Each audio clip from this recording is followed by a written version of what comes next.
제가 생각하기에는 여주시에서 꼭 필요한 일이 무엇인지를 이해하고 거기에 집중한 결과가 아닐까 싶고요.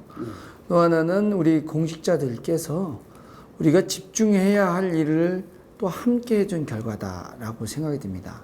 또 더 크게 근본적인 이유는 여주 시민들께서 우리 그 공동체가 살아나는 여주를 만들기 위한 함께한 노력의 결과가 지금 대표님께서 말씀하신 50만이야, 50만 미만의 도시에서 1위를 한 비결이 아닐까 싶습니다.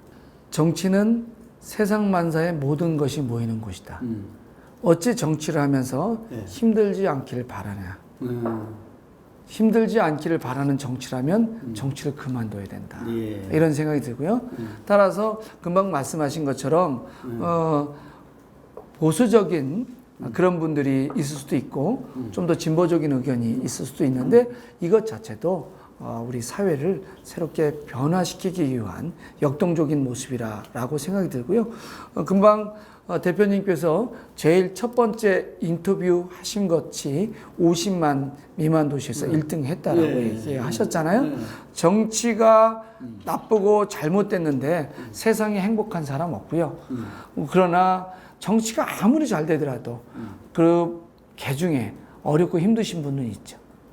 따라서 좋은 정치를 하게 되면 시민들께서 알아보시고 함께 해주시지 않을까 싶습니다. 저는 오직 관심사가 시민을 위한 정치가 무엇일 것인가에 관심을 기울이지 뭐 기득권 보수층이 어떻다, 뭐 보수적인 세력이니 어떻게 할 것인가, 그건 저의 관심사가 아닙니다. 아주 간단합니다. 우리가 이제 그 경제 막 따지잖아요. 우리가 뭐 돈이 제일이야 막 이런 돈에 대한 얘기는 먹고 사는 문제잖아요. 환경에 대한 문제는 간단히 말씀드릴 수 있습니다. 죽고 사는 문제입니다. 무엇이 더 중요합니까? 죽고 사는 문제 더 중요하지 않겠습니까? 지금까지 제가 죽고 사는 문제에 매달렸기 때문에 그래서 먹고 사는 문제 이런 것들은 좀 더 쉽게 풀 수 있지 않을까.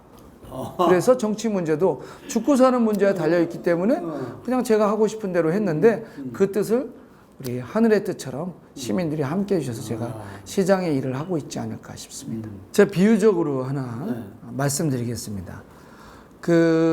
저는 이제 수해 지역에 가서 수해가 어떻게 나는지를 알게 됩니다. 근데 이렇게 되는 거예요. 자, 평균 논리로 보면 1년 365일 동안 해 뜬 날이 많습니까? 비 온 날이 많습니까? 해 뜬 날은? 그렇죠. 그러니까 중앙정부는 이런 판단을 하는 거예요. 해 뜬 날이 많으니 앞으로 장화도 신지 말고 우산도 필요 없고 제방공사도 하지 마, 이렇게 일을 하는 거죠.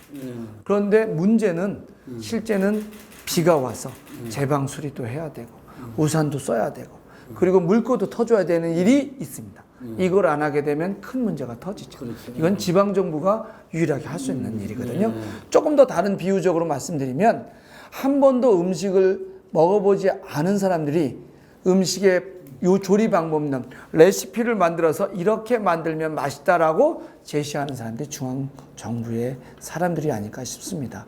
제가 그래서 그분들께 얘기할 것은 이겁니다. 내려오시오. 한판 붙어봅시다. 누가 더 잘하나.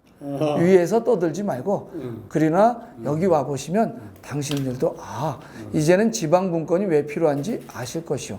음식 안 먹어봐서 그렇으니 여기 오면 따뜻한 밥 한 끼로 당신들에게 대접하면 당신들 마음도 녹을 것이오.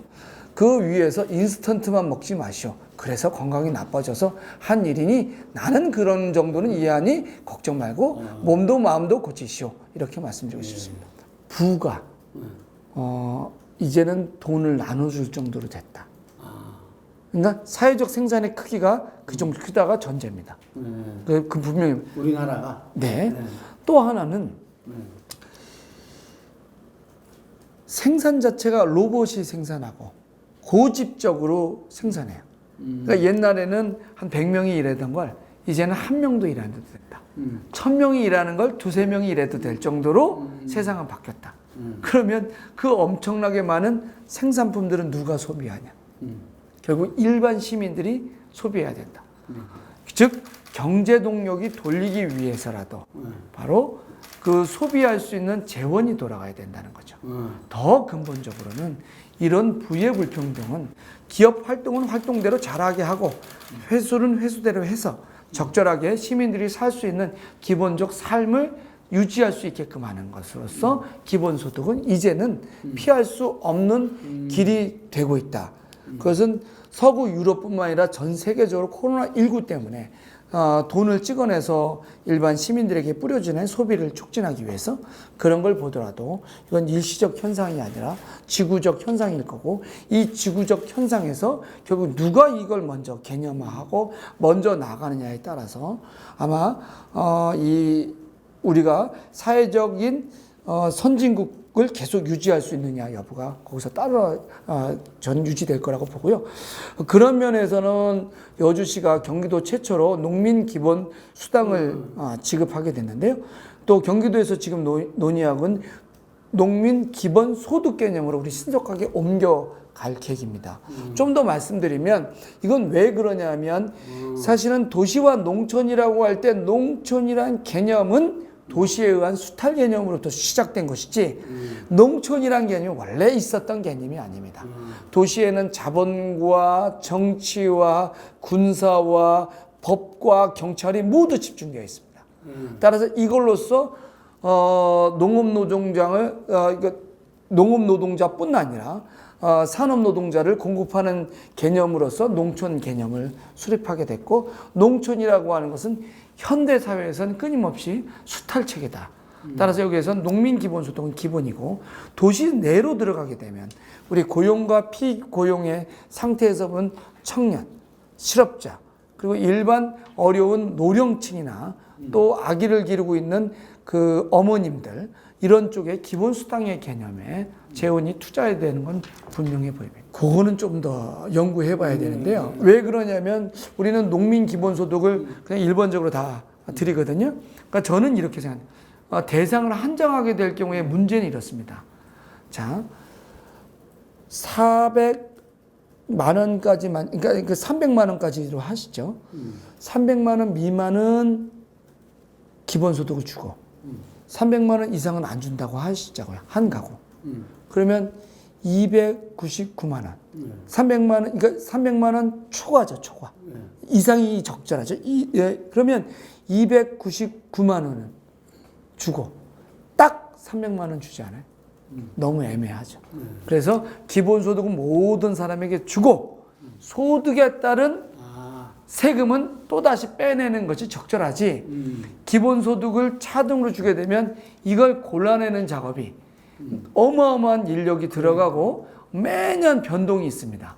그리고 조금이라도 실수가 있으면 그것이 행정에 대한, 공익적 행정에 대한 저항이거나 불평등을 초래할 수 있어서 저는 기본소득 개념은 모두에게, 그러나 세제를 통한 어떤 재원을 확보하는 방법은 또다시 그렇게 해야 되지 않을까 싶습니다. 현재 우리의 기본소득 개념은 유럽 정도가 아니고요. 생존에 진짜 이걸 안 주면 죽겠구나. 여기에 걸려 있지. 유럽은 꽤 높은 수준이에요. 그래서 그런 개념이 좀 다르다. 그래서 조금 차이가 있어 봐야 되겠고요. 좀 그 얘기를 말씀드리니까 OECD 전체에서 보면 노인빈곤율이 가장 높은 수준이고요. 그러니까 우리가 얼마나 비극적이냐면 노인빈곤율 거의 상위, 그 다음에 청소년 자살률 1위, 그 다음에 우리 과로사, 저출산 1위, 이런 거잖아요. 이런 것, 그 다음에 산업재해, 저는 산업살인이라고 하거든요. 이런 것도 아주 오랫동안 1위에 가까이 가 있는 걸로 알고 있습니다. 이런 것들은 부의 불평등, 사회적 불평등, 이런 것에 의한 구체적 지표이기 때문에 이걸 신속하게 개선하기 위해서는 기본소득 개념이 빨리 도입돼야 된다라고 생각합니다. 그러니까 증세 없이 보편적 복지 없거든요. 근데 아까 제가 보면 유럽에 잘 사는 국가들, 지속적인 성장하는 독일을 비롯해 보면 굉장히 높은 그 세금을 걷잖아요. 그래도 그 사람들은 아주 행복하잖아요. 그 이유가 뭐예요? 더 이상 집을 살 필요가 없다. 그 다음에 차도 그렇게 고급차가 탈 필요도 없다. 그 다음에 돈을 모아서 1년 내내 모아서 휴가 갔다 오고 다시 일만 하면 되는 거고, 그럼 말년에는 국가가 나를 살려줄 것이다. 사교육에 또 연연하지 그렇죠. 않아요. 사교육도 연연하지 않죠. 이런 어떤 기초적인 어떤 안정감 때문에 그렇잖아요. 근데 이 문제가 조세저항이 있었던 이유를 따져보면 두 가지가 있다고 봅니다. 하나는 정책상 신뢰를 주지 못했다. 세금을 걷어서 사실은 그 정치권에서 비자금 사건이거나 이런 것들이 있고요. 또 하나는 어떤 일만 있으면 대기업들은 조 단위로 탕감해 주는데 실제 어려운 분들을 위해서 탕감해 준 정책이 별로 없습니다.